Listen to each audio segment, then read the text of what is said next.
ফেসবুকে সবথেকে বিরক্তিকর জিনিস হচ্ছে ট্যাগিং করা। যখন আমি একটা পোস্ট দেখতে চাই না, মানুষ আমাকে ওই পোস্টটা বারবার ট্যাগ করে। সো গাইস, আজকে দেখাবো কিভাবে আপনারা ট্যাগ রিমুভ করতে পারেন। ফার্স্ট অফ অল আপনার মেনুতে চলে আসবেন, আসার পর এখানে দেখতে পাচ্ছেন সেটিং অ্যান্ড প্রাইভেসি নামে যে অপশনটা আছে, ওইটা আপনি সিম্পলি ক্লিক করে দেবেন। ক্লিক করার পর এখানে দিকে স্ক্রল ডাউন করবেন, নিচে আসবেন। এখানে আস্তে আস্তে আস্তে আস্তে দেখেন নিচে আসবেন, আসার পর কিন্তু এখানে আপনি একটা সেটিংস পেয়ে যাবেন, প্রোফাইল অ্যান্ড ট্র্যাকিং। এই প্রোফাইল অ্যান্ড ট্র্যাকিং এইটাই থেকে আপনারা সেটিংটা অন করে রাখবেন, অফ করে রাখবেন, তাহলে কিন্তু আপনাকে কেউ ট্র্যাক করতে পারবে না। সো গাইস, আপনার যে প্রথম যে অপশনটা আছে ওইটা ফ্রেন্ডসে দিয়ে রাখবেন।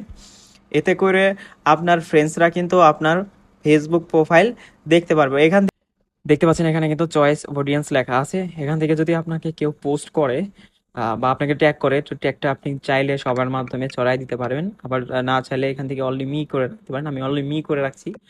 আর তারপর দেখতে পাচ্ছেন এখান থেকে আপনার এই যে স্টোরিজ আছে, এটা আপনি কিভাবে আদার্স যে কেউ শেয়ার করতে পারবে। আপনি চাইলে এটা অ্যালাউ করে দিতে পারেন, আবার নাও করে দিতে পারেন। এটা আপনার একান্ত ব্যক্তিগত ব্যাপার। এখান থেকে দেখতে পাচ্ছেন যে ট্যাগিং, ট্যাগিং যে অপশন আছে, এটা জাস্ট অনলি মি করে রাখবেন। এতে করে আপনি কেউ আপনাকে আর ট্যাগ করতে পারবে না।